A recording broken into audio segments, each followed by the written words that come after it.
switched out Lopez for Davis. Oh, you did? Yeah, because I saw that on yours. I'm like, oh shit, how did I miss fucking Tank Davis? That happens. Well, that's what makes us good at what we do. You know. So, let's see here. I think it's live. We're live.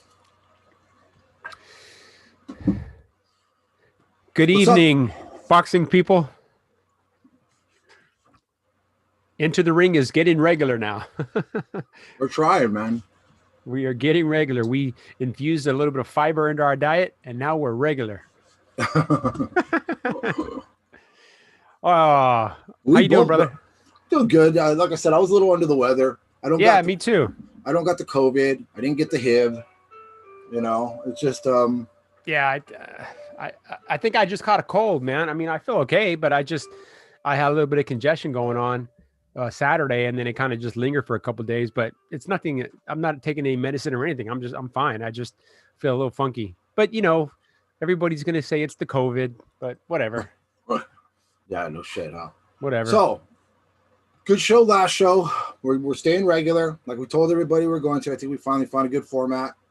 It wasn't easy, but we're doing it. YouTube doesn't like us. Yeah, YouTube's never liked us. I mean, look at our. I mean, you know, not to get off the topic, but when we came out with our first music video with Reclaim the Sky, what they did to us, you know, it's like, oh yeah, they like shut it down. They that was the first. I think our first experience with shadow banning. How they just said, hey, wait a minute, who are these guys? They can't be getting all these views on this video. They're not signed with. Yeah, I was at Knott's Berry Farm, and I think honestly, within like the first hour, we had like 9,000 views. Yeah, it was like insane. Yeah. So for the people out there, you know, check out Reclaim the Sky. That's us. We actually play music. My brother jams out on the bass. And AJ's a drummer. I try. And we you know, obviously COVID has us all confined to just rehearsing, but we were able to release a music video a few months ago, record a song during this lockdown and release a music video. And we got some good feedback on it. Didn't quite get the views I think it should have got, but what do you know? I mean, I guess, you know, when you play real instruments, you know, that's not what music industry wants to see. Yeah, I'm sorry we don't twerk like Nicki Minaj and everybody else, you know. Yeah, we have morals and yeah, exactly. We actually anyways. Hey, so look I'm wearing my official Jaime Munguia t-shirt today. Where's mine? I have it for you. I gave you one. Yeah, Mika took that from me in like 5 minutes. Actually took Panchitos and every other one. So anyways, let's get started on the show. Today is Tuesday, November the 17th. It is 5 p.m. on the West Coast, 8 o'clock on the East. We are topic of today's, I guess the topic of today's show, it's a little bit of a spin-off of our show the other day, because with the recent fights that took place, Top Rank, you know, the discussion for pound has come to the forefront again. Absolutely. And let me just say one thing really quick. On another note, Mike Montero, and I'm not sure if Mike's watching this right now, but Mike Montero, who hosts Montero Unboxing, he's a good friend of mine. You met him, I think, once or twice, AJ. He's a real good guy, man, and he's got a pretty successful show, and he writes for The Ring magazine. And he lost his younger brother this past week. I don't know how. I don't know the details, but Mike, if you're out there watching, man, me and my brother send our condolences. I mean, me and my brother are best friends, like you and your brother Anthony were. And man, that is when I read that, I was just completely devastated. I met your brother only once before, and he was a nice guy, man, and just like you said, just a real loving guy. He gave me, you know, just gave me that bro hug type thing, you know, and he just figured, hey, this is a friend of my brother, so he's a friend of mine. But anyways. Yeah, rest tragic, in peace, man. Anthony Montero, man. You're too young. Young man was 38 years old. So, those acts of God really get to you sometimes, don't they? I'm telling you, man. And can 2020 be any worse? I mean, I know, bro. I mean, 2020 is just. I mean, don't get me wrong. It can be worse. It can get worse, and I'm not asking for it to get any worse. But it just seems like this is the year that most people that I know want to just completely forget. But forget everything. Yeah, but we have boxing. So, like I said, I mean, today what we're going to be doing is we're going to be kind of breaking down what we feel is the pound for pound top 10. We're not trying to insult any of the lists out there, but let's be honest, like world titles out there are way too many pound for pound lists. We need to come to some kind of an agreement. Yeah. Where who it is and what. So why don't I go ahead and let you? So why don't we do this, Mike? Let's run down our first. Let's go the first three. Then I'll do my first two. So we'll go from 10 to 8, and we'll kind of talk about them and how we came up with that decision all the way up to we hit number 1. Well, okay. If, in the sake of time, because I think if we did that, I think me and you might be here for 2 hours talking. Okay, let's do the top 5. Let's do the top. I mean, we could rattle off our top 10, but let's discuss the top 3, and if we can get to 4 and 5, let's do that. Sure. Okay. So I'll go ahead and give your top 10. Give my top 10 really quick. Okay, at number 1, I have Saul Canelo Alvarez. Number 2, the Monster Inoue. Number 3, Alexander Usyk. Number 4, Errol Spence Jr. Number 5, Triple G Gennady Golovkin. Number 6, Tyson Fury. Number 7, Terrence Crawford. Number 8, Gervonta Tank Davis. Number 9, Vasyl Lomachenko. And number 10, Miguel Berchelt. That's my top 10. That's a great list. That's a great list. My top 10 is not much different. I'm in total agreement with you. Number 1, Canelo Alvarez. Number 2, the Monster Inoue. Number 3, Manny Pacquiao. I think we discussed that in the last meeting. Yeah. Number 4, I'm going to stick with Lomachenko. I know I'm going to get some heat on it, but I'm going to tell you now, the guy, what he's done up to this point, it's not going to be done again in a long time. Yeah. Number 5, Tyson Fury. Number 6, the much respected Triple G. Number 7, Alexander Usyk. He'll probably be higher on my list once he kind of beats that top heavyweight. Yeah. Number 8, we're both in agreement, Tank Davis, new superstar on the rise. Number 9, who I feel is the best welterweight right now, and Errol Spence. And number 10, who I think is the most dominating super middleweight out there and doesn't get any credit, David Benavidez. It's a great list. Like I said, I mean, I couldn't even disagree with your list. And there was a couple, you can make arguments for both of those lists, and there could be a myriad of arguments as to why they are what they are, because you can interchange certain fighters and who they fought, when they fought them, you know what I mean? Whether it be the style of the fighter, the fashion in which they've either won the fight or remained undefeated. Like, for example, a lot of people are quick to drop Lomachenko out of their top 10 list, or drop him way down because of the fact that he lost. On paper, he lost a fight to Lopez, a fight that I personally agree with Teddy Atlas. I scored the fight a draw. But like I said, I mean, the results are the results, but you can't, which is why I don't have Lopez on my top 10 list, because if I believe Lomachenko at the very least got a draw out of that fight, and it came between Tank Davis and Teofimo Lopez, and I said, and Miguel Berchelt, who's been dominant.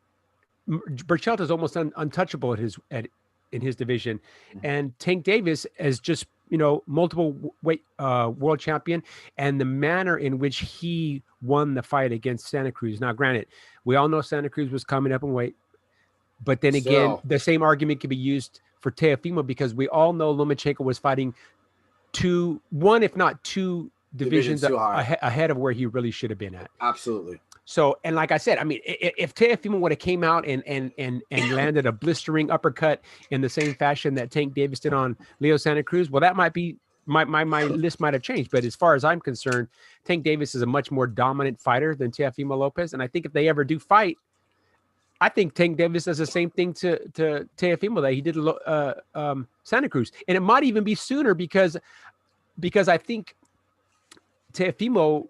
Well, then again, maybe not as soon, but his bravado and his like, I can just walk through people. I think his chin is yet to be tested. He was rattled a little bit there against Lomachenko, I think specifically in the 10th round, and And Lomachenko has never really been a big puncher, especially at 135. So, anyways, let's get on. Absolutely. Let's get on. I'm gonna go ahead and let you start, bro. You go ahead. Okay, so your top 3. Start with number 1, and we can actually, if we come to an agreement, we can both elaborate on why we have that fighter in that position.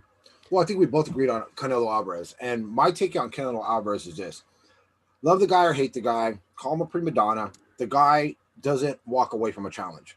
He's the one who's usually putting these challenges on the negotiating table. And at the time when he had his association with Golden Boy and his big contract with DAZN, you got to look at just the last few fights. The fact that the 2 fights he had with Gennady Golovkin, but even if you go back before Gennady Golovkin, the list of the people that Canelo fought. It's a who's who, anywhere from 147 to Austin Trout. I mean, the list just Miguel goes on Cotto, Daniel Jacobs. And then he moves on, from there, and he takes on guys like Sergey Kovalov, You know, obviously the 2 fights against Triple G. The first one being, which I honestly scored for Triple G. It was very close. Second one, I gave the edge to Canelo Alvarez. Either way, he was a guy that's a natural middleweight going up against a natural middleweight, and I think did a great job. He did everything that Abel Sanchez said he couldn't do. Fight like a Mexican. He came right at him. So yeah, very true. So I mean, Canelo Alvarez, I feel, is done enough. I don't feel honestly he gets enough credit. His name isn't put in that number one thing, and it's really mind boggling to me, especially when I see the Three Stooges. And just to let people know out there, when I say the Three Stooges, I'm talking about Andre Ward, Timothy Bradley, and the other guy from ESPN. Testator or Kriegel? Testator. Yeah. I mean, these guys got their heads up Karen Crawford's ass so bad. And I understand. I mean, ESPN has a contract with Top Rank, so they're going to promote Top Rank fighters. They're not going to go out there and promote a Golden Boy fighter or a PBC fighter or a TGB fighter. It's just not what they do. Remember that old saying, you can fool some of the people some of the time, but you can't fool all the people all the time? Ultimately, it's what it comes down to. People who know boxing, when they hear them spew this constant rhetoric, Terrence Crawford, the pound for pound number one fighter, there's a lot of people, most people outside of Top Rank don't believe that at all. He's not even the best welterweight in the world. So if you're not even the best welterweight in the world, how can you be the best pound for pound fighter in the world? But well, the thing is that I think that Terrence Crawford's advocates, his fanboys, they kind of hurt this process, because even though Terrence Crawford won this title in devastating fashion with that phantom jab, whatever it was, and like I said, it made Errol Spence look like a genius, because he said that that Cal Brook was damaged goods going into it. Terrence Crawford believed that he was damaged goods. The Three Stooges said it, and so did all of Terrence Crawford's fanboys. But now that Terrence Crawford gets that fourth round knockout, now he's proven everybody he's this monster. And I'm sorry, he's not. He fought a damaged fighter, you know. And I ate a big chunk of humble pie because I love Cal Brook. But you know what though? It's time to say goodnight. You know. Yeah. Well said. It's time to say goodnight. I mean. But, so you elaborate a little bit on Canelo Alvarez, and I'll continue to elaborate on them. In my opinion, when you're a pound for pound fighter, so for those of you that are just tuning in, to recap, me and my brother are both in agreement that Canelo Alvarez is the pound for pound best fighter on the planet right now. I mean, it's a mythical title because it doesn't really exist, but whatever. Canelo Alvarez is the best. It's not just the body of work. It's not just what you've done. Everybody says it's what you've done for me lately, but look at who he's getting ready to fight. Apparently the deal is done. December 19th. I believe it's going to be probably in Texas, probably 2 weeks after the Errol Spence fight. It's going to be, I believe, either in San Antonio, more likely San Antonio than AT&T Stadium. I could see it being more in San Antonio because San Antonio's got such a huge, Latin American, Hispanic, Mexican American population. But against Callum Smith, a man that will have about a 5 or 6 inch height advantage, an 8-inch reach advantage, undefeated. Granted, he did not look good against Ryder. Is that his last fight against Ryder? Yes. He did not look well. But you do not see the other so-called members of the pound for pound list taking on these kinds of challenges. No. Canelo Alvarez is all of about 5'8", 5'9", right? 5'9". If that, yeah. Yeah, if that, and going up and fighting a guy who's 6'1", 6'2". I mean, like I said, it's not just who you fought and who you beat. It's who you're aspiring to fight and who you're aspiring to be. Canelo Alvarez is really daring to be great. And at the end of the day, he did something that everybody's been clamoring for Terrence Crawford to do. They're saying, well, Terrence Crawford needs to leave Top Rank to cross the street and get those fights against the PBC guys. Canelo Alvarez is just the most lucrative sports deal in history at the time, right? The 11-fight deal for $365 million, right? Well, that's kind of all been pushed aside, and he's content with taking, I guess, less money now, but he's daring to be great. He doesn't have to take this fight. He could go back down to 160 where he's more natural, more comfortable. He could even probably go to 154. But and just to elaborate on top of that, bro, I think you're absolutely right. I think it says a lot about Canelo Alvarez's character. I don't think he's just looking to bankroll. He could have just stuck with the zone contract and fought whatever they put in front of him. But he's daring to be great. I don't think just be great. I think he wants to go down as the greatest Mexican fighter in history, because there's a huge, it's like a crown. And the thing is, it's always been, a lot of people turn and look at Julio Cesar Chavez, who I personally don't feel, he was a great fighter, but he wasn't. I go back to guys that maybe, to me, the greatest Mexican fighter, if his life wouldn't have been cut short at 24 years old, probably would have been Salvador Sanchez, but that's me personally. But Canelo Alvarez taking this thing against a 6'3" Callum Smith who's undefeated. Let's be honest. If we take one step down to the middleweight division and you take any one of those champions, from Gennady to Golovkin to Andrade, any of these guys, not one of them would ever take this risk. They're always talking and clamoring about, we're looking for a challenge. Well, step right up. There it is. Yeah. You know, and Canelo's making these fights happen, and people should really embrace this guy and say, thank you, Canelo. Because he's making, win or lose. I mean, who's taking these challenges? Say thank you to Cal Brook for doing what he does. You're not going to see these kind of things again in the future. I'm telling you. Yeah. Those things are over. Yeah. Agreed. Yeah. Agreed. So, okay. So we're in agreement. Number one, pound for pound, contrary to what ESPN will tell you, is Canelo Alvarez. Absolutely. Number two on the list, I think we're both in agreement as well. Naoya, the monster Inoue. Absolutely. And it's not, okay. You said it best the other day on our episode. For a good portion of time, I want to say probably at least a year to 2 years, Chocolatito Gonzalez was considered the pound for pound number one fighter on the planet. The manner in which he was winning, the fighters who he was beating, and it wasn't household names because let's face it, he was fighting at 108 pounds, 112 pounds. He was a small guy. Well, Inoue suffers from the same fate. He can't help it. He's fighting at 118 pounds right now, right? He went from he's fighting at 118. He started his career at 115. So he's already a two-weight world champion. And the manner in which he's winning these fights and the guys that he's beating, I mean, and then it's not even just that, it's the skill level that this guy possesses. This guy possesses a skill level. If you, sadly, his fight against Jason Maloney, Andrew Maloney's brother, kind of got overshadowed a little bit that weekend. It really did. And you know, and that was on the undercard, I believe, of was it undercard of the Loma fight, right?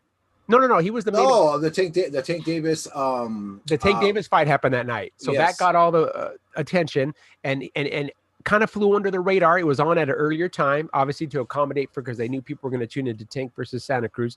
But man, the manner in which that guy won that fight, I had to go back and watch it again. And masterclass.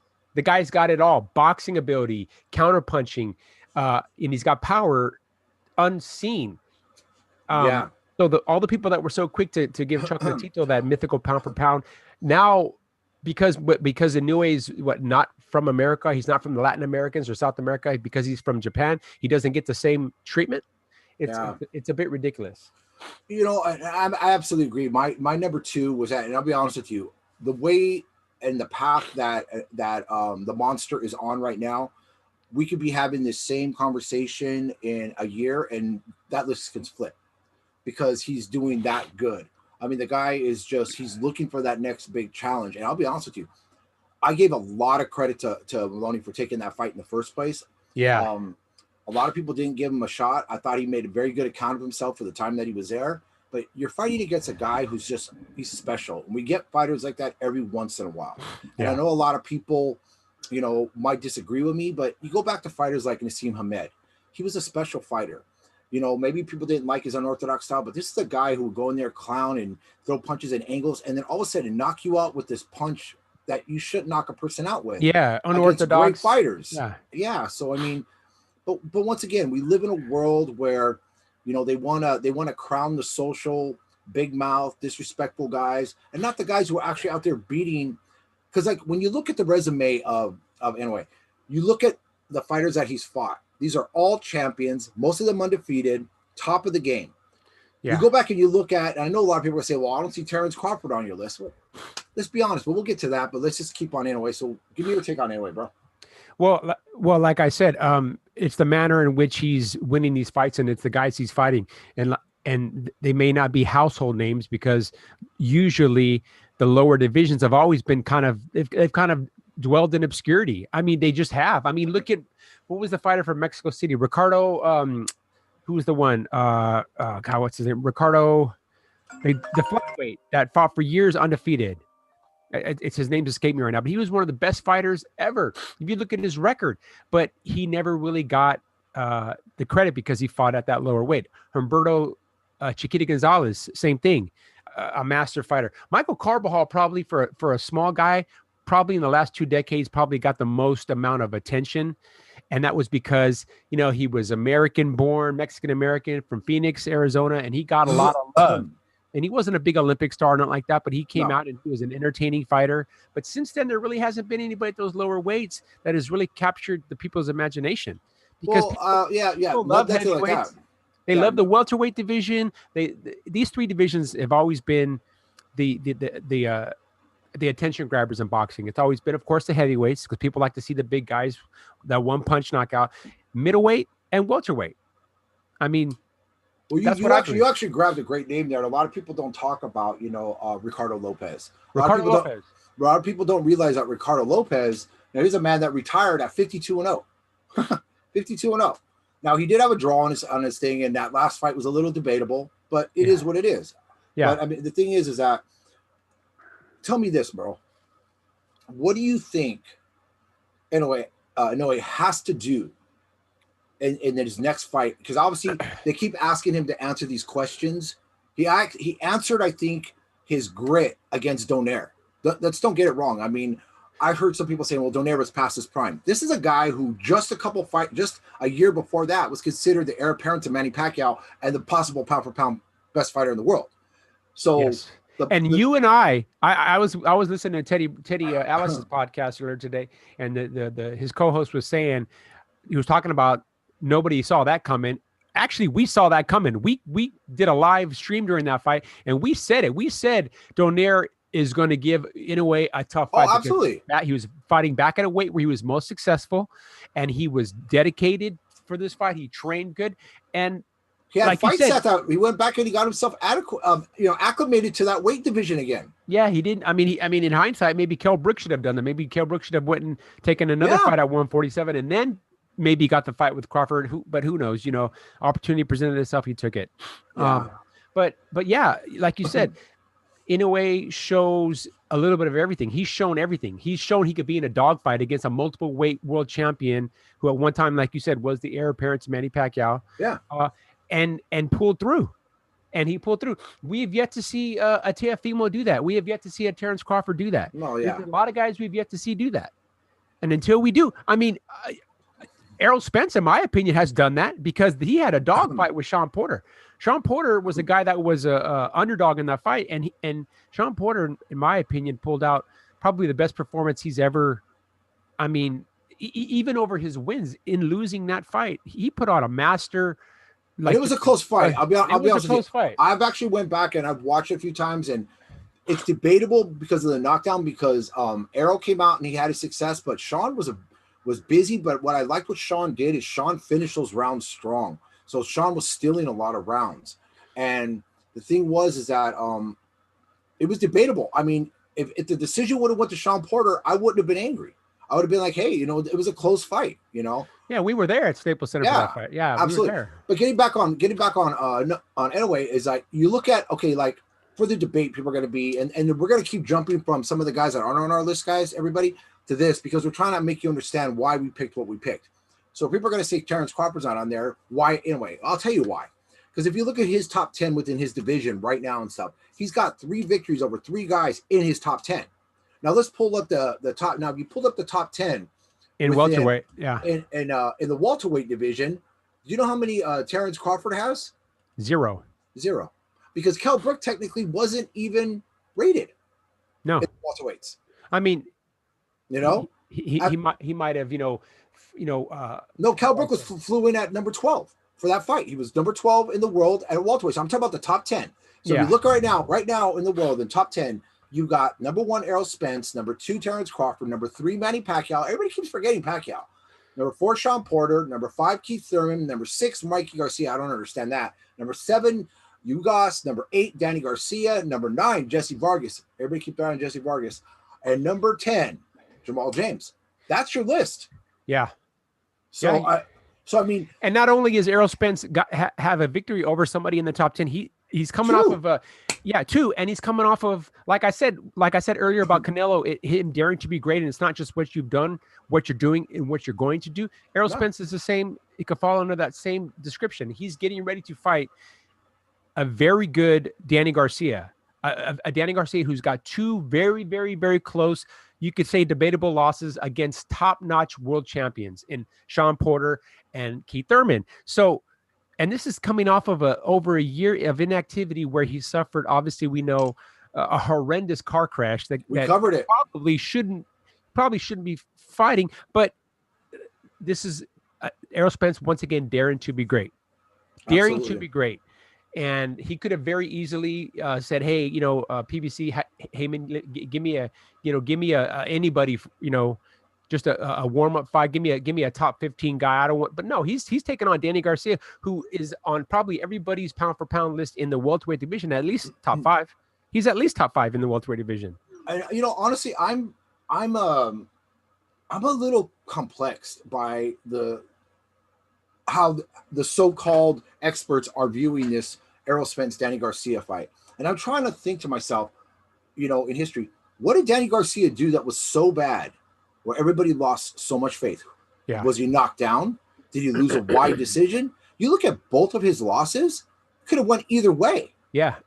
And like I said, against great champions, Sean Porter and Keith Thurman. Keith Thurman at the time unified the division with that fight. He was a champion, and that fight unified the division. I mean, now that title now belongs to Manny Pacquiao, Keith Thurman's title, but Errol Spence then went on to unify. The fight with Porter, and then the fight with the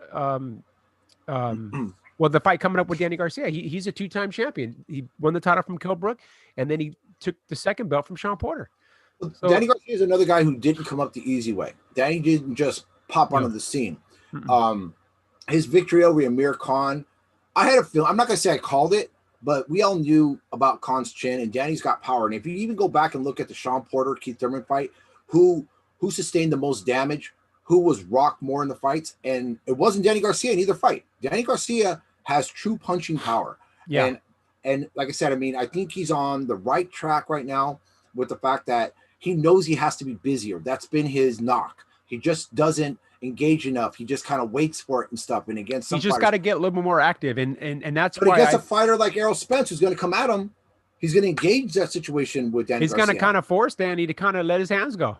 Well, the thing is, too, is that Danny's been exhibiting a lot of strength and even more power in his last few fights. I just saw a recent training video on Danny. He looks absolutely phenomenal.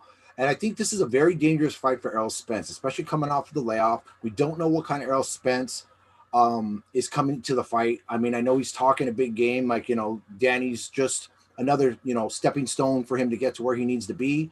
But I'll tell you something right now. I wouldn't be thinking about Terrence Crawford, Keith Thurman. I wouldn't be thinking about anybody but Danny Garcia, because I'm going to turn out Danny Garcia. If you go back and watch a Sean Porter fight, Sean Porter, I love Sean Porter, but he looks like he's got it, but he doesn't have extreme power. He's really not that powerful of a fighter. If Danny Garcia catches Errol Spence on those and some of those punches that Porter was so successful with, he's got the power to knock Errol Spence out. Errol Spence was rocked against Kell Brook. He was rocked against Sean Porter. He was rocked in another couple fights for that. Not knocked down. He's only been knocked down once in his career. But the point is, he's going to fight a guy, probably the hardest punching guy he's faced so far. And I just don't see Errol focusing on that. There's something, I don't know. And I don't want to put myself in another Kell Brook situation and say, Danny's going to do this. But I'll be honest with you, 9 out of 10 times I'm rooting against Danny Garcia. Yeah. And it's not that I'm rooting for Danny. Maybe I'm getting a little bit wiser in my older years and just kind of trying to look at the big picture. And the bottom line is, I think this is a bigger fight, better fight, and a more competitive fight than Vegas or anybody else is taken for granted. Excuse me, everybody. I'm sneezing. Oh, Jesus. Sorry about that, bro. So you go ahead and tell me. No. I agree with you. I agree with everything you just said. And I still think Spence has the advantage in that fight, because I just think that, if he's not damaged too bad from the car accident, then I think he could pull it off. Excuse me. What a couple of the key factors? Why don't we talk about this a little bit? Let's kind of, we're not trying to get off this a little bit. Yeah, we're in agreement at number 2. Anyway, I mean, we kind of went off on a tangent, but yeah. So let's recap. Pound for pound, number 1 in our eyes, Canelo Alvarez. Number 2, the Monster Inoue. Number 3, I think we differ on this, but we're probably not too far off. Who do you have as number 3 again? I have Manny Pacquiao. Manny Pacquiao. Yeah, and I'll let you know why. I look at it this way. I'm not even talking about the fact of all the multiple titles and all the key figures and all the top level guys that Manny's beat over the years. Yeah. I'm talking about the fact that Manny at welterweight, beat Keith Thurman, and Keith Thurman holds victories over Sean Porter, Danny Garcia, I mean, it's right there. I mean, so Manny comes Yeah. in, off the street, being a senator in the Philippines in the first round, and the manner in which he won the fight. Now, the fight was closer than most people thought, and it was debatable. But let's be honest, the fact that Manny went in there and drops Thurman and makes Thurman look so vulnerable, And so Thurman's never easy, been dropped. never. I mean, this is a guy who's been in with guys, like I mean, the list goes on of the power punchers that he's been in. Diego Chavez. I remember his fight with Diego Chavez. I was like, the Argentinian monster. I was like, dude, this is a scary fight. And Manny goes in there and just drops him. And I was like, he looked like vintage Manny. I was like, me and my brother right away on the floor, like, is Manny back on the juice? What's going on here? We don't know what's going on. I'm not trying to say that, but but I'm just saying, I mean, the manner in which he did it, you looked at Keith Thurman's face after the fight, he took a beating in certain aspects. He wasn't able to invoke that power and the things that he was able to do against guys like Danny Garcia and Sean Porter, amongst others. He couldn't do that against Manny. Even at Manny's accelerated age, he still has that pop in his punch, and he's still very fleet of foot. I mean, the guy can still move. He's got better legs than Terrence Crawford and a lot of them, and I think they underestimate Manny's boxing ability, his speed, and his power. Yeah. So, boy, bro, that's why he's in my number 3. Okay, my number 3, like I mentioned in our previous video, is Alexander Usyk, and the reason being, very simply, here's a guy that dominated the cruiserweight division, unified the division, and more, in my opinion, and probably most people's opinion, if they go back and watch the fights, more impressive fashion than Terrence Crawford did at 140 pounds. So, and then, like I said, Alexander Usyk, if you look at the amount of fights he has, I mean, he's got less than 20 fights, and he unified the division in under 20 fights. Terrence Crawford's what, guy, 36, 37 fights now. So you look at Alexander Usyk, and, these Eastern Europeans, they have long, extensive amateur careers, but he unifies the cruiserweight division, and in the manner in which he won that last fight against Murat Gassiev, who was at the time considered he was the most devastating puncher south of heavyweight. And nobody wanted to fight Gassiev. And I honestly thought Gassiev was going to stop Usyk in that fight. And Usyk went on to put on a masterclass performance and actually embarrassed Gassiev. I don't think he lost a round to Gassiev. That was a very impressive, very shocking. Very impressive. It was impressive and shocking. So, like I said, the people that are so quick to crown and use the argument for Terrence Crawford that, well, he unified the division the first time in however many years, whatever. Well, if I'm correct, I don't think anybody had ever unified the cruiserweight division prior to Usyk. But therein lies what we talked about earlier.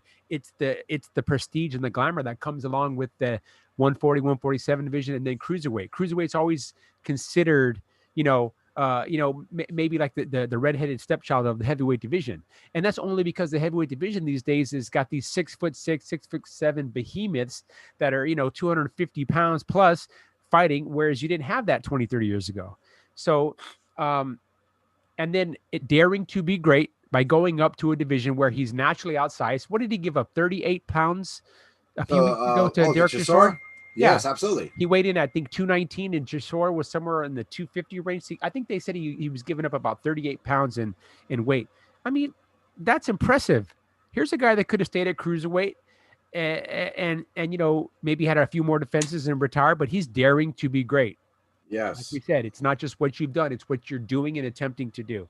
So that's why I have Usyk as number 3 pound for pound on my list.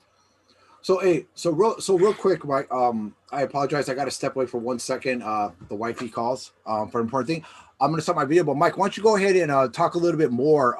Did you catch the Jason the Mahoney interview about him talking about what happened with Joshua Franco? Yeah, I'll touch a little bit on the article I read today on Boxing Scene. Give me like 2 minutes. I'll be right back. I apologize, everybody. Stay online with Mighty Mike.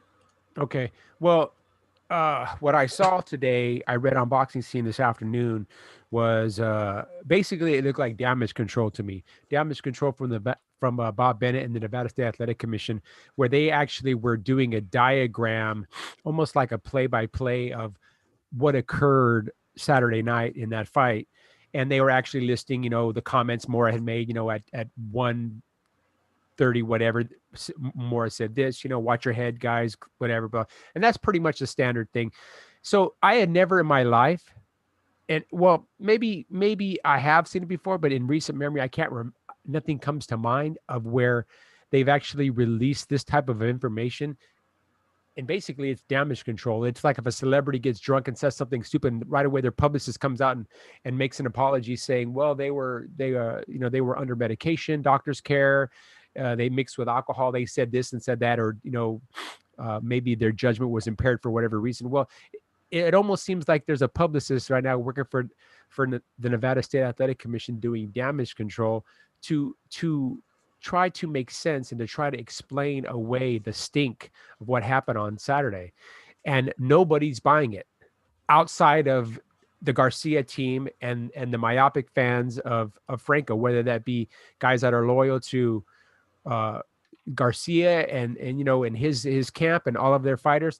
I don't know if you caught that, AJ, but what I was saying was on Boxing Scene, there was a article that came out today where they basically did you got to go read it. It's a long article where they did damage control for what happened to Maloney on Saturday, and they tried. I saw the one today. Yeah, it was disgusting. It was disgusting. There's still to this day was no headbutt, and in fact, I was watching Teddy Atlas earlier, and he said if there's a headbutt, if there was anything, they're saying that there was multiple headbutts. Show us. Don't say nothing. Show us. It's really disgusting. The fact of the matter is this: is the kid now has filed a formal protest, but we don't know where that's going to go.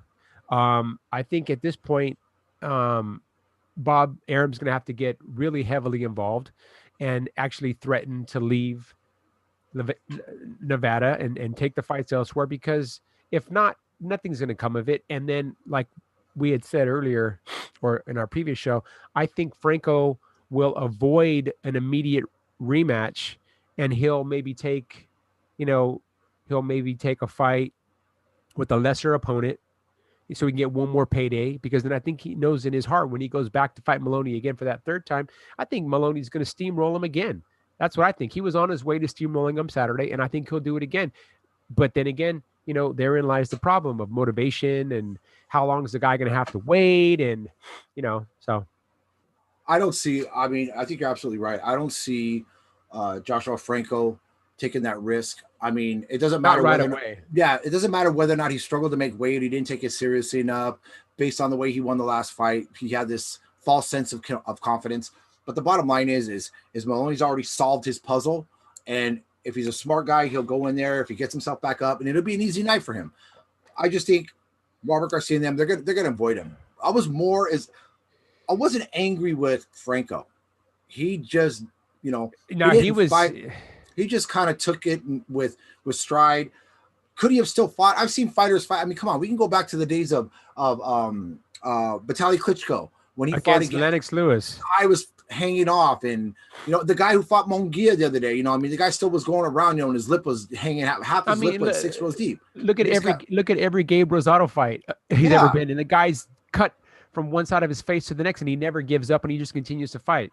Franco was looking for a way out. He was looking for a way out, and I mean, the manner in which that fight ended, and then the manner in which the post-fight antics played out was just still to this day. It's still, I think about it and it infuriates me, because this is a kid who didn't deserve that. And well, like I said, Franco's on borrowed time. He's in possession of something that doesn't really belong to him, and I think he knows it in his mind. But where do we go from here? I don't know.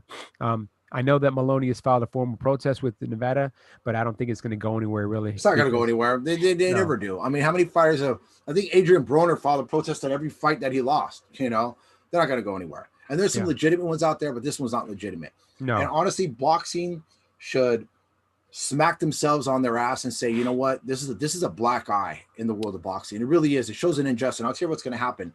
Eventually, some of these fighters from these other countries that are just amazing aren't going to give American fans the opportunity to see their greatness on our land, because they're going to say, I'm not going to America.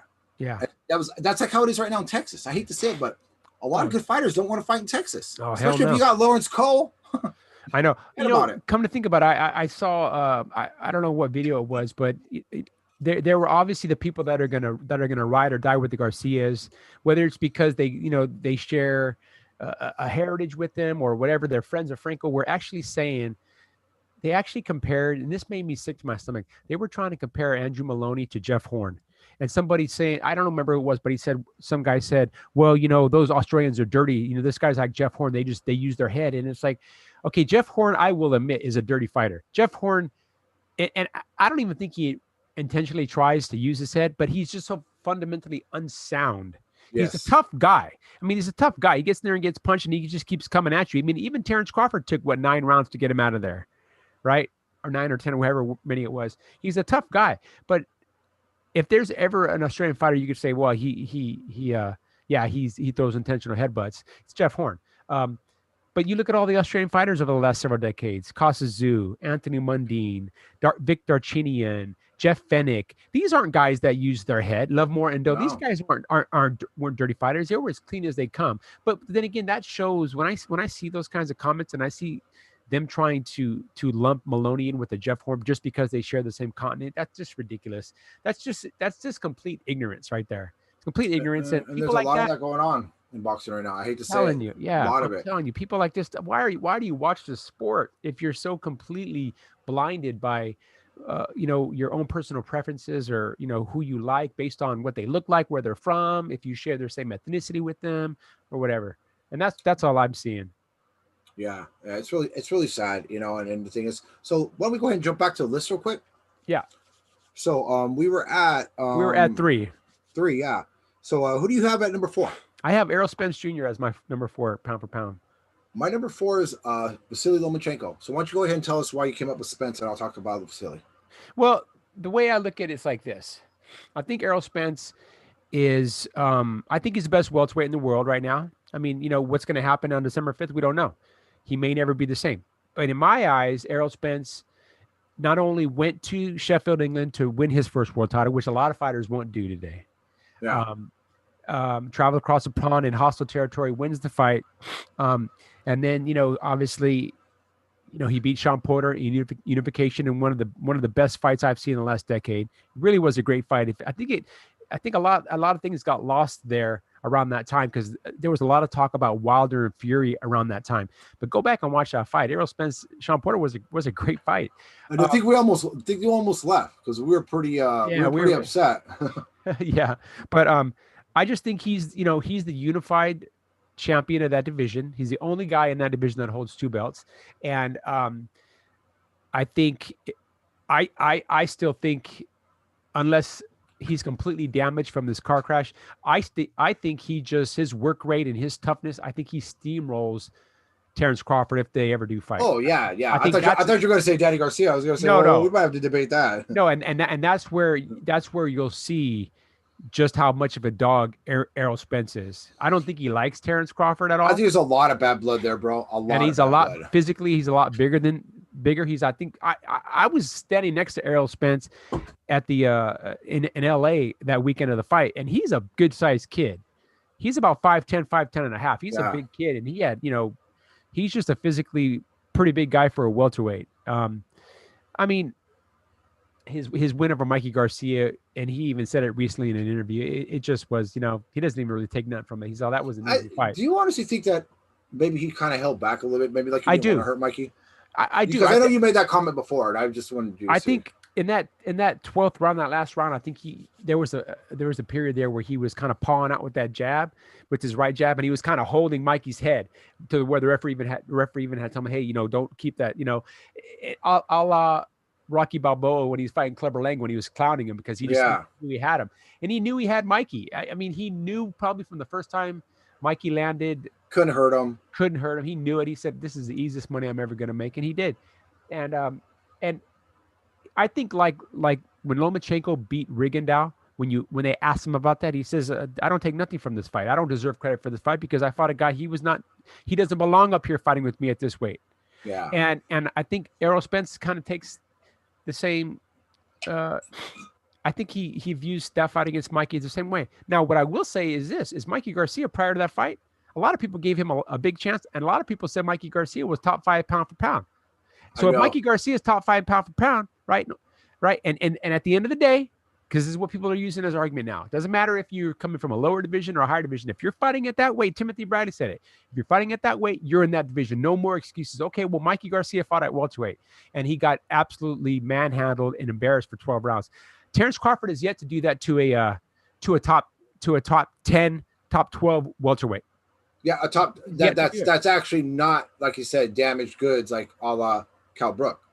No, Yeah. I agree with you there Well, completely. Kell Brook wasn't a top. The WBO might have placed him at number 12. I don't know how you don't fight in the division for 3.5 years and all of a sudden they're even in the top 20. But that's the WBO. It's a phone call and they sanction the bout and they say, oh yeah, we'll put Kell Brook somewhere around there. We'll let him hover somewhere around the top 10. But that's what I feel. I feel. So you got Errol Spence. It's number 4 for me. Yeah. For me, and I'll keep my little brief because we got just a little bit more than 10 minutes here. Okay. I'm going to stay Vasily Lomachenko. And the reason why, I know I'm going to take a lot of heat. People are going to say, well, he just lost to Teofimo Lopez. To me, the pound-for-pound list, I'm going to say it again. It's not about what you're doing right at this moment. It's about what you've done leading up to this moment. And the thing is that it's not always win-loss record too. Exactly. And it can't be, because if you look at a fighter like Manny Pacquiao, right? Manny had a loss early in his career. Yeah. And he lost to Floyd Mayweather. He lost to Juan Manuel Marquez, devastating fashion. Or prior to the fight with Floyd, he had lost, and he was considered still the best pound for pound fighter on the planet, even with those 2 losses. Well, that's always Andre Ward's argument why he feels Terrence Crawford's number 1, because Canelo Alvarez has a loss and Terrence Crawford remains undefeated. But you got to understand something. Terrence Crawford never stepped in with a guy like Floyd Mayweather. He never stepped in with these kind of guys. So not trying to get off track here. With Vasily Lomachenko, you're looking at a guy who on his resume and the short amount of fights that he's had, he's got 3 or 4 guys that were on the pound for pound top 10 list in the world. And the thing is that the easy way to get yourself disqualified from my top 10 pound for pound, I don't care what you do, is just to be classless and treat this sport like you treat your homies. And the bottom line is Teofimo Lopez will never grace my thing. I don't care what kind of talent people think he has. He's classless and he's bad for the sport. I think he's on limited time. He's on borrowed time. Oh yeah. As soon as he gets in there with the guy, let's see, because he's already making excuses for Devin Haney, telling Devin Haney go out and fight somebody, kind of build your name up, get some credibility. I'm like, wasn't that the same thing Vasily Lomachenko told you and you used it against him? Yeah. And you're going to use that now? The kid's a hypocrite. The kid's a hypocrite. And like you said, he's bad for the sport. Him and his father are bad for the sport. Bad for the sport. And I know a lot of people are going to be like, well, no, you haven't. No, we've been in their presence. We know them. I was right there with Junior when he mouths off on people. The guy is just classless. They're classless. They just are. They're classless. The way that guy has ran his mouth has far exceeded anything Angel Garcia or Ruben Guerrero has ever done. At least Ruben Guerrero has trained other fighters. Angel Garcia has trained a 2-weight world champion in his son, and actually works with a few other fighters as well.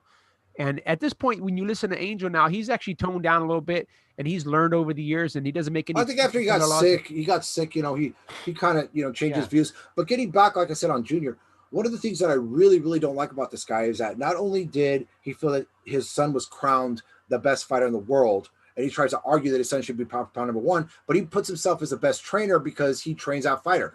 What they don't understand is that just because Vasily Lomachenko was considered the best fighter in the world, his dad's not the best trainer in the world.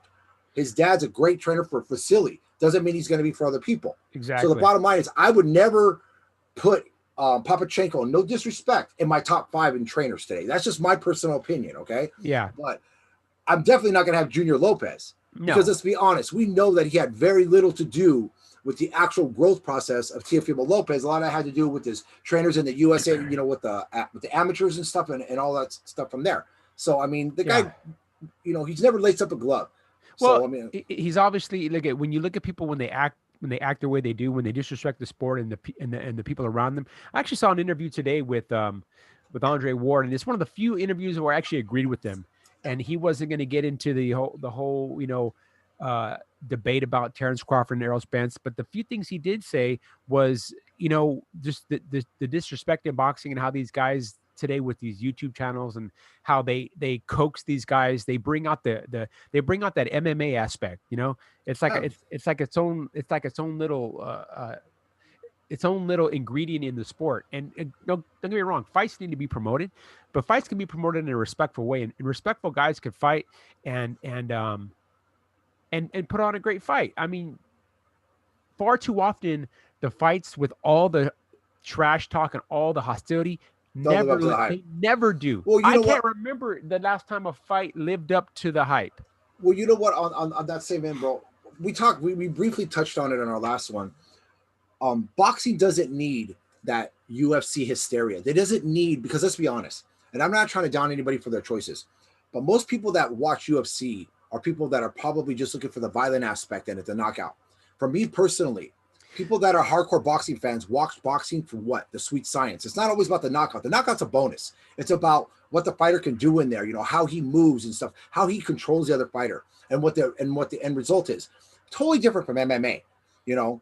And so, I mean, boxing doesn't need these disrespectful fighters. We don't need this bullshit that's going on with Floyd Mayweather, who honestly, I hate to say it. I know Floyd was a great fighter at his time, but he's honestly bad for boxing at this point.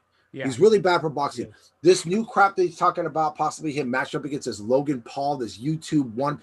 I'll tell you right now, I've said it before on Twitter. I know I'm a nobody. I'm whatever like this, but, you know, I got a little bit of status. I'd fight this guy for free. And if he gets out of one round, you know what, dude? I'll freaking shine his shoes and wear a Logan Paul robe, and I'll do, you know, I'll be his spit bucket boy, because it ain't going to happen. Yeah. I'll tell you right now. But the bottom line is that when you bring guys like that, I mean, I saw this guy sitting here the other day, Logan Paul, he was talking to Mayweather, like Mayweather's nothing. It's like, well, I'm 180 pounds. I can stop people, stop involving this bullshit, you know? And who would even entertain putting that fight on? Would it be DAZN? They're the ones that put those. The ones that did the last one, yeah. They did. It's already being done. It's being done. We already talked. Floyd just announced that he's going to be fighting in Japan. He hasn't announced who it's going to be, and I think it's going to be Logan Paul. He's going to fight another one of these ridiculous exhibition fights. It's ridiculous. It's ridiculous. You know, it's just ridiculous. But yeah, it really is, because you know what really sickens me, bro? As you look at some of the really, really dedicated fighters out there, some of the guys that really put everything, their heart, soul, they put their life on the line. People talk about first responders. These guys are the first responders to the first responders. And I'll tell you something right now. And some of these guys are waking nowhere near. People think, oh, well, you know, you made $100,000. Well, you know what? When you get in a fight, maybe once every 2 years, that money goes really fast. When you're just trying to take care of a family, and after you pay, my brother could get more into that. And we'll have that maybe one day where you'll talk about the percentage cut up and how it works. That'd be a great show. But what I'm trying to say is that when you see a guy like Mayweather go out and make $100 million, $200 million for some bullshit, you know what I'm saying? Yeah. I mean, he should really, really, really, I mean, don't get me wrong. I'm not downing the guy for doing it, but I hope that people don't take this as serious boxing, because it's not boxing. I know there's been talk about Dana White coming to boxing and being a promoter. Why? He made a statement a couple of weeks ago. He's going to show boxing how to make money. Dana, when you could pay a fighter $100 million in a fight, let's talk money. When you stop paying your guys minimum wage, that's what you pay them. Yeah, I don't know what his fighters fight, but I know they don't make a lot of money. He's another clown. Yeah. But people that are just bad for boxing, man. Bad for boxing. So okay, so back to our lists. We got like 5 minutes here. So let's do our number 5 picks. Okay, my number 5 on my list is a Triple G Gennady Golovkin. Great choice. 2 controversial losses for a guy that had a 22 fight knockout win streak, almost broke. As far as I'm concerned, he should be the record holder over Bernard Hopkins. But you know, Golden Boy had a little bit to do with what happened in the first fight. But I mean, you know, yeah, granted, like you said in our last thing, it's not his fighting. It's kind of like who he's fought recently. Yeah, that's kind of hurting it. I think he's clamoring too much for that Canelo third fight, the trilogy, because he really wants to prove that he's the better fighter. But here's a guy that what has he done to get, you know, to basically to hurt his standing in the pound for pound? He's still the most dominant middleweight right now. I mean, well, I would say, Charlo's coming up. I mean, Jamal Charlo's coming up, and he could be considered very dominant based on his performance. In the middle. I mean, not to cut you off, but I mean, in the middleweight division right now, obviously we have some really good fighters. Obviously, the one that pops right out of my head right away is Jaime Munguia and where he's coming. I mean, this is a guy who's still maturing. He's already a former champion, you know, and he's only going to get better and better. The Charlos, obviously, I mean, they're both. I mean, either brother can step up into that division, and so there's a few other guys. The one I really don't see is Andrade. Andrade, you know, he to me he's a middleweight version of Terrence Crawford. He keeps saying that nobody wants to fight him, but everybody keeps putting a contract, and he basically cashes himself out. You know what I'm saying? So I don't even discuss the guy. I think where Gennadi's hurting himself right now. I think when him and Abel Sanchez separated, I think his choice of trainer. I think you saw it in the Derevyanchenko fight. There was definitely more vulnerability there against a fighter. Let's be honest. Gennady Golovkin a couple years ago, even prior to the Canelo fight, I don't think Derevyanchenko would have got out of 5 rounds with Gennady. No. So, I mean, there's something's missing there a little bit. You know what I'm saying? That it's starting to slow down a little bit. He keeps asking Canelo for that date, and it's not going to happen. So he needs to find that next big one. So do you also have Golovkin as your number 5? No, actually, I don't. And I apologize. Tyson Fury. Tyson Fury, yeah. I go with Tyson Fury because let's be honest, he was a lineal champion. You know, everybody knows about his notorious stories of his coke binges and stuff. You know, this is a guy that was weighing, I don't know, what was he weighing, like 500 pounds? No, it was like 3 something. Oh, still 300 pounds. You know, coked out of his brain. Comes back, has that great fight with Deontay Wilder. The fact that he got up, he earned my respect right there. Yeah, I thought it was anybody else would have just laid there. But then the way he came back in the next fight and completely dominated the man who's considered the boogeyman of the heavyweight division. Let's be honest, nobody's going to beat him. Deontay Wilder beat the second toughest heavyweight that I feel out there in King Kong Ortiz and handled him. So no one's going to beat Tyson Fury. I know Usyk's coming up. I just don't think he's got the size, but that's another discussion. Anthony Joshua was easy work for Fury. Deontay Wilder will probably get knocked out faster. He'll probably have a meltdown, a la, you know, Andrew Golota, you know what I'm saying, in the corner and Oliver McCall. Love the God. Yeah. No, remember Golota did it too against Tyson. He didn't want to fight him, where his trainer was beating the shit out of him in the corner. But the point is that Tyson Fury is another guy who gets very little respect. The man is undefeated. He is a lineal champion. And I'm going to tell you honestly, he's great for boxing. Any guy that'll fight and then go up there and sing country songs on stage, I love him, man. Yeah, Gotta love the guy, man. Tyson Fury is good for he's good for boxing. He's a great ambassador for boxing, man. Yeah, and I think we would have, without all the fuckery that's gone on with Wilder and these Instagram posts and stuff, I think we would have already had the third fight scheduled. And like you said, he probably would have beat Deontay in an easier fashion in the third fight. We don't know. And now he's got to, you know, unfortunately got to sit around and wait to see how this whole thing pans out with these lawsuits and litigation and whatnot. But I hate to say it though, bro, but you know me, I've always been a huge Deontay Wilder fan. But it's the one thing in boxing that sometimes you got to let go. And you made that comment to me, and it's a great comment too. One fighter doesn't define a fighter. And the thing is, there's been great fighters. There's been great fighters. Well, a matter of fact, you know, a good friend of ours, John Molina. You know, Johnny had a really good career, bought some of the best in the world, you know, shocked a lot of people. But the thing was, Johnny lost a fight, you know, when he was an undefeated guy coming up against DeMarco. And it was a stunning first round stoppage. It was debatable if it should have been stopped. But like so many fighters, he could have called it quit, but Johnny didn't. He picked himself back up and did what he did. And, you know, a lot of fighters have been put in that situation before. But for some reason, Deontay Wilder can't let go of that ego. And I hope Deontay does. And gets back to boxing. I do as well. Because I thought he also was good for boxing. You know, an American heavyweight with that one punch knockout power. I thought he was good for boxing, but like I said, these antics that have happened as of late are not good for boxing. Are not good for his reputation and his legacy. But no, I'm sorry, but like I said, we'll close out on this. In the words of Apollo Creed in Rocky 3, after Rocky got devastatingly knocked out by Clubber Lane, back to basics, man. Got to get you back to basics, Rock. Deontay, get back to basics. With that said, everybody, that's it for Into the Ring today with my awesome brother, Mighty Mike. Who's got a cold. I apologize for. I got one too. I'm sorry, guys, if I'm so congested right now. But hey, bro, man, great show. We'll see you on Sunday at 5:00. Stay true to boxing, people, and stuff. Hit that like button, that notification button, whatever other crap's going to make us happy. So maybe we could do this all the time. Yeah. Love you guys. Get some subscribers up there. Yeah, no problem. Once again, this is Edge of the Ring Live with AJ Rage and Mighty Mike. Have a great night, everybody. Bye-bye. Peace out.